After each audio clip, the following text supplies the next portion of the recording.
핵심 이론 공이 빛의 흡수와 방출. 분광 광도법은 결국에 빛을 이용해서 물질을 분석하는 실험범위거든요. 뭐 기기 분석이라고 할 수 있죠. 그러다 보니까 그 대상 물질이 어떻게 빛을 흡수하고 방출하는지를 묻는 문제가 조금씩 나옵니다. 너무 깊이 들어가면 굉장히 어렵기 때문에 간단간단하게 문제를 풀 수 있는 그 정도의 수준으로 좀 설명을 드리는 것으로 가름을 하도록 하겠습니다. 우선 전자의 궤도에 대해서 설명을 드릴 텐데요. 전자는 그 원자 핵을 중심으로 일정한 궤도를 띠면서 돌고 있죠. 그리고 그 궤도는 정확히 일직선상으로 도는 것이 아니라 구름 모양을 형성을 하면서 범위를 형성하는 모습을 띠고 있습니다. 무슨 얘기냐면 원자 핵이 이렇게 양성자와 중성자가 있으면 전자 하나가 예를 들어 이렇게 원형을 띠면서 돌긴 도는데 이 모양이 이렇게 일직선으로 도는 게 아니라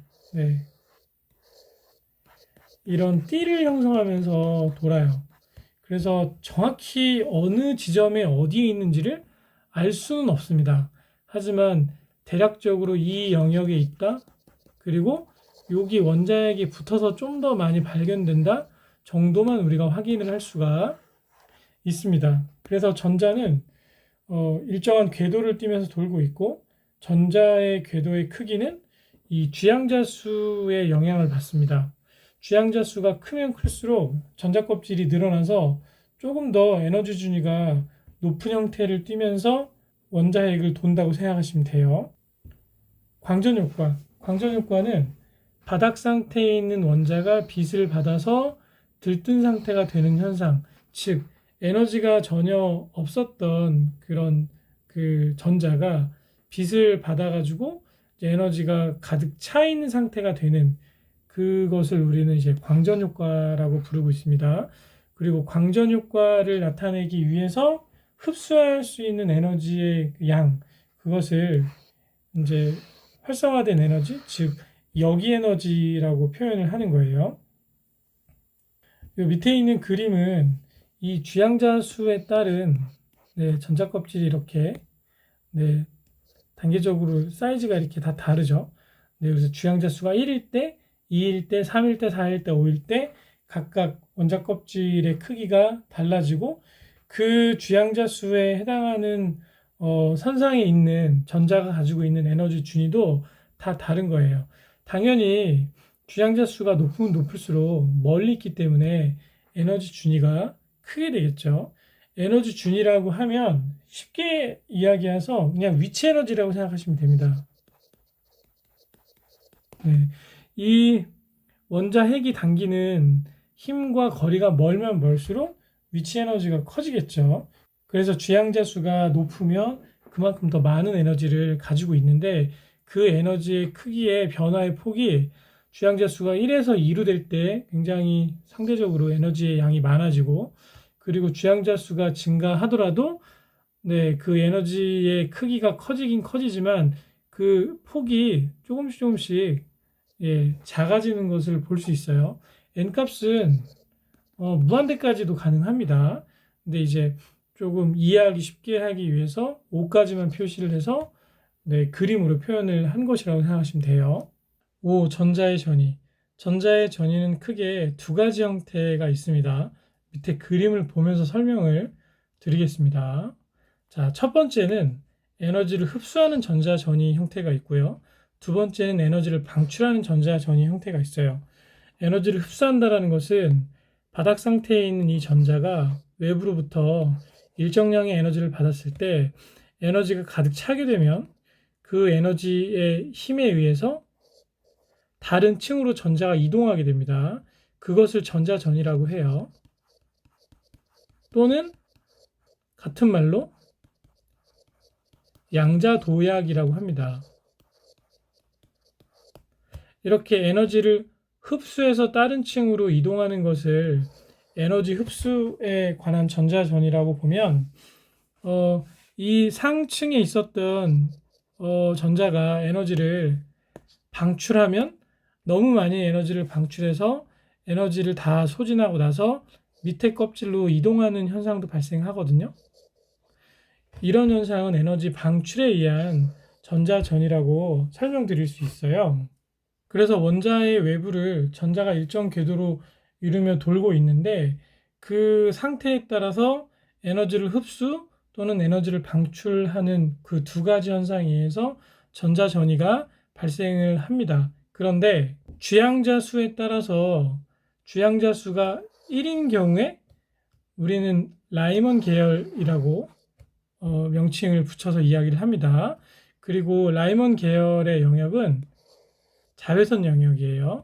그리고 주양자 수가 2인 경우를 우리는 발머 계열이라고 합니다. 그리고 발머 계열의 주 영역은 가시광선 영역입니다. 우리 눈에 보이는 빨주, 노초, 파남, 보라색 안에 들어있는 파장의 영역이겠죠. 그리고 파센 계열은 양자수가 주양자수가 3인 경우에 그 빛 에너지를 말하고 이때는 적외선입니다. 이것을 일직선상으로 표현을 하면 자외선이 있고 가시광선이 있고 그 다음에 적외선이 있거든요. 그래서 주양자수가 발머 계열일 때가 가시광선이니까 이게 n값이 2일 때입니다. 이때는 n값이 1일 때예요.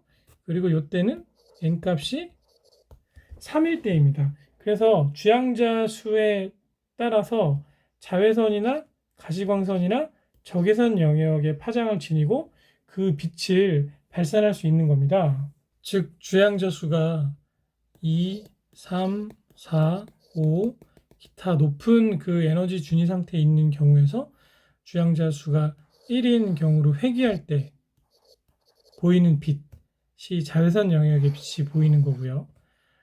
두 번째로 주양자 수가 3, 4, 5, 6 이렇게 높게 있을 때 여기서 주양자 수가 2인 껍질로 전자가 회귀할 때 그 나타나는 빛이 가시광선 영역이겠고요.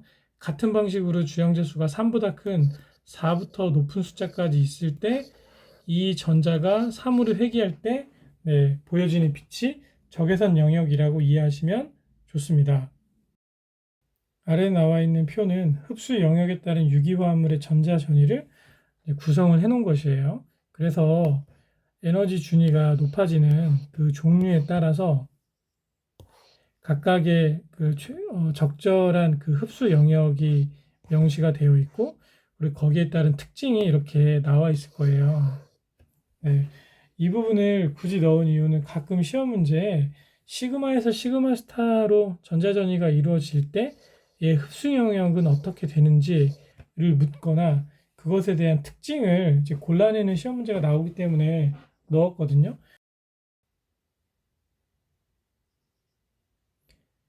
그래서 관련된 부분을 함께 암기를 해주시고 공부를 하시면 좋을 것 같고요. 이것을 간단하게 제가 설명을 한번 드려보도록 하겠습니다. 폼알데하이드의 전자 상태를 기준으로 한번 설명을 드려보겠습니다. 폼알데하이드는 이렇게 그리고 수소와 공유결합 그리고 산소와 이중결합이 되어 있는 형태죠. 그래서 1번, 2번, 3번 즉 1번부터 3번까지가 시그마 결합입니다.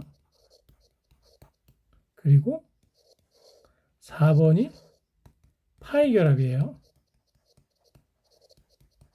그리고 이 비공유 전자쌍 5번이 이제 N결합이라고 할 수 있죠. 네.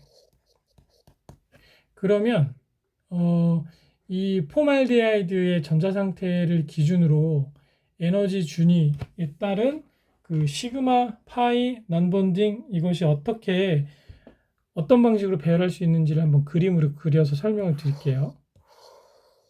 자, 이렇게 생겼으면 가장 맨 밑에 있는 것이 시그마 결합. 이거는 이제 본딩 결합, 본딩. 그리고 그 위에 있는 것이 파이입니다. 파이 결합. 얘도 본딩이에요. 그리고 그 위에 이제 비결합 전자쌍, non bonding 하고 있는 전자쌍이 있죠.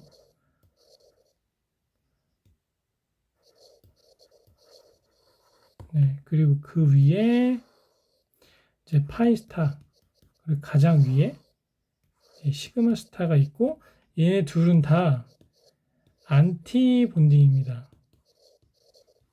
즉 결합을 자꾸 깨려고 하는 그런 결합이라고 보시면 돼요. 그래서 유기화합물의 전자전이의 형태는 총 4가지인데 이 시그마에서 시그마 스타까지 이렇게 올라가거나 또는 n 값에서 시그마 스타까지 이렇게 올라가거나 파이에서 파이 스타 값으로 올라가거나 또는 그 non-bonding 영역에서 파이 스타로 올라가거나 총 4개만 있습니다. 다른 전자전이는 그 라포테 금지 전이라는 법칙에 의해서 네, 허락이 되어 있지 않습니다.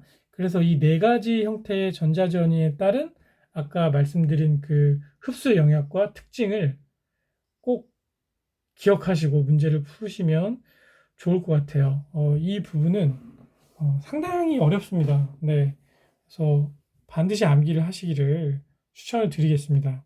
그러면 입자를 이제 에너지를 받아서 들뜨게 하는 여러 가지 방법이 있는데 그것을 설명드리자면 X선, 자, 전자 소립자에 의한 충격을 주거나 또는 자외선, 가시선, 적외선 이런 것들은 교류전류 스파크 불꽃 아크에 노출시키거나 형광 복사선, 전자기 복사선을 쬐어주거나 화학 발광 복사선, 화학적인 발열 반응을 이용하거나 이런 방법들을 통해서 입자를 들뜨게 할 수 있다고 합니다.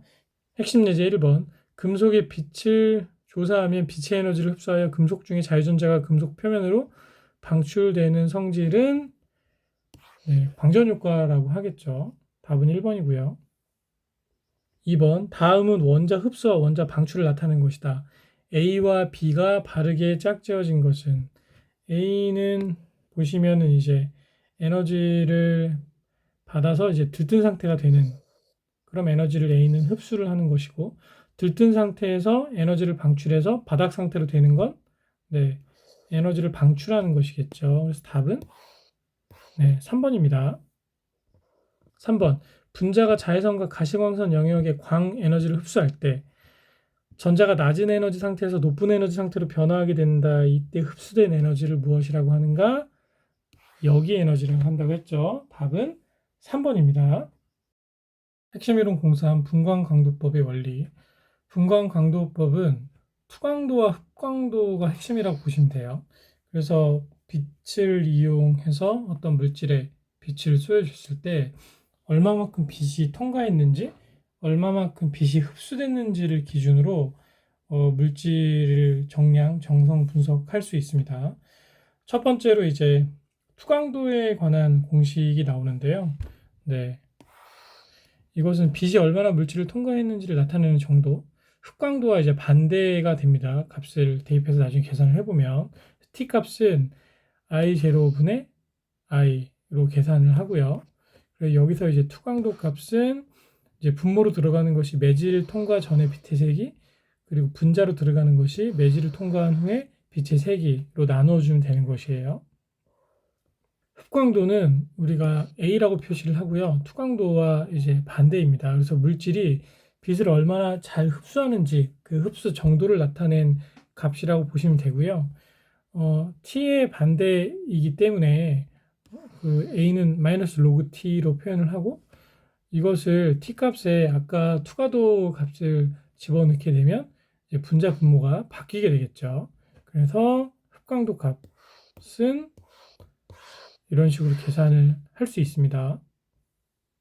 비어의 법칙 설명드리겠습니다. 비어의 법칙은 흡광도는 용질의 농도와 단위 길이당 흡수도, 내질의 길이의 곱에 비례한다 해서 A는 A 곱하기 B 곱하기 C 이렇게 표현을 하고요. 이 흡광도 값이 흡광 계수와 내질의 두께 그리고 흡수종의 농도, 이 세 가지 값의 곱에 해당한다. 그리고 그 값이 커지면 흡광도도 커진다. 이렇게 이해하시면 좋습니다.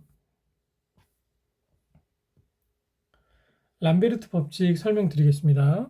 빛의 흡수에서 흡수층에 입사하는 빛의 세기 I0와 투과강의 세기 I와에 비해 로그 값은 결국에 흡수층의 두께에 비례한다 라는 개념이고요. 즉 흡광도가 흡수층이 두꺼우면 두꺼울수록 커진다, 그렇게 이해하시면 좋습니다.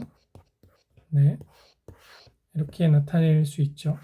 그래서 그림으로 표현을 하자면 시료의 두께가 두꺼우면 두꺼울수록 흡광도가 당연히 커지겠죠. 왜냐하면 시료의 농도가 높아지고, 즉 안에 들어가 있는 시료 양이 많아지잖아요. 그럼 빛이 더 많이 흡수가 되겠죠.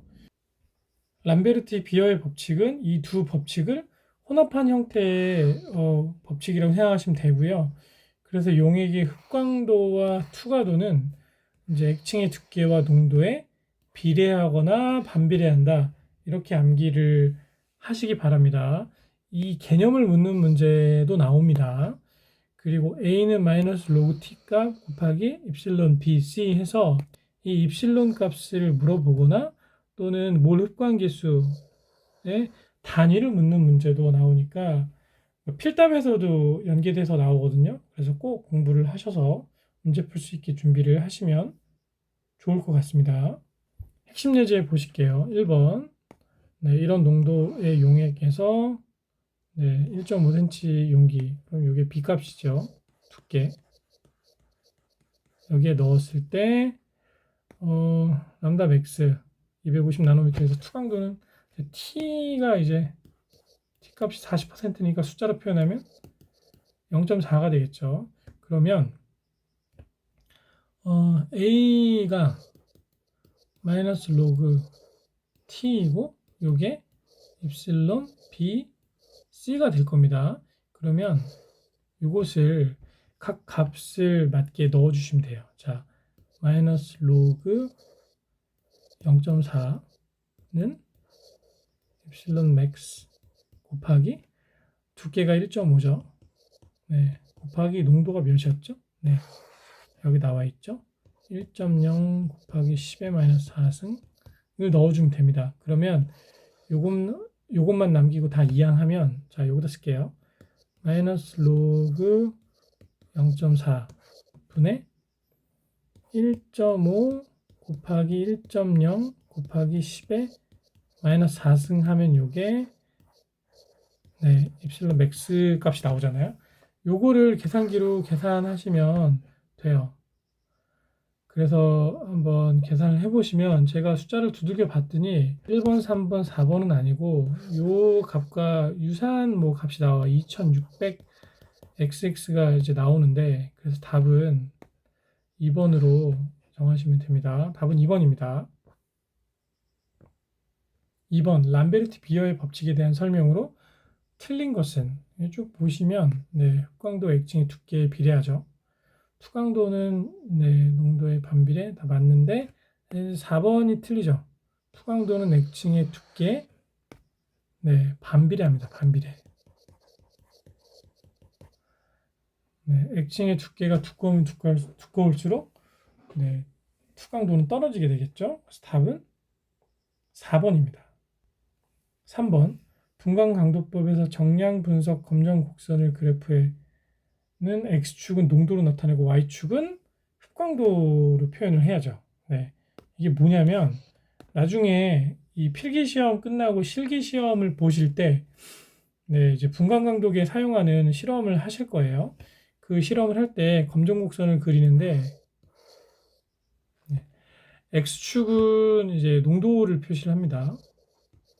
단위가 이제 ppm으로 나옵니다. 그리고 Y축 값은 이제 흡광도를 표시를 합니다. 그리고 가로 열고 A라고 해요. 그래서 표준 용액을 가지고 우리가 시료를 만들어요. 그래서 예를 들어 첫 번째, 두 번째 값, 그리고 마지막 값을 점을 찍으면 이 점을 이을 수 있는 직선을 그릴 수 있잖아요. 이게 이제 검정곡선입니다. 검량선. 그럼 검량선을 기준으로 미지의 시료를 줍니다. 그럼 미지의 시료의 흡광도를 측정했을 때 요것과 일치하는 이 검정곡선의 이 농도값을 찾을 수 있겠죠? 그 농도값이 무엇인지 얼마인지를 찾는 것이 실기시험이에요. 네. 그래서 X축 값은 농도고 Y축 값은 흡광도가 된다. 같이 기억해 두시기 바랍니다. 답은 1번이에요. 4번 투광도가 50%일 때 흡광도는 얼마냐? A는 마이너스 로그 T잖아요. 근데 T가 퍼센트가 아니라 숫자로 넣어야 돼요. 그러면 0.5를 여기다 넣으면 되죠. 그럼 계산기로 하시면 돼요. 계산기로 이거 두드리면 대충 0.3 정도가 나옵니다. 한번 마이너스 로그 0.5 계산기로 한번 해볼까요? 마이너스 로그 0.5 하면 네, 0.3010 뭐 이렇게 나오잖아요. 그쵸? 그래서 답은 2번이 되겠죠. 답은 2번입니다. 자, 5번. 어떤 시료를 분광강도계를 이용해 측정했더니 투과도가 10%T였다. 뭐 같은 문제입니다. 얘도 A는 마이너스 로그 0.1. 얘는 이제 굳이 계산기 쓸 필요는 없죠. 이게 0.1이면 10의 마이너스 1승이잖아요. 그래서 마이너스 로그 10의 마이너스 1승이니까 네, 미수 10이 여기 있는 거죠. 그래서 요거하고 요거 약분이 되면 마이너스 1 남아서 곱하면 플러스 1이 되겠죠. 그래서 흡광도는 네, 1이 된다. 답은 3번입니다.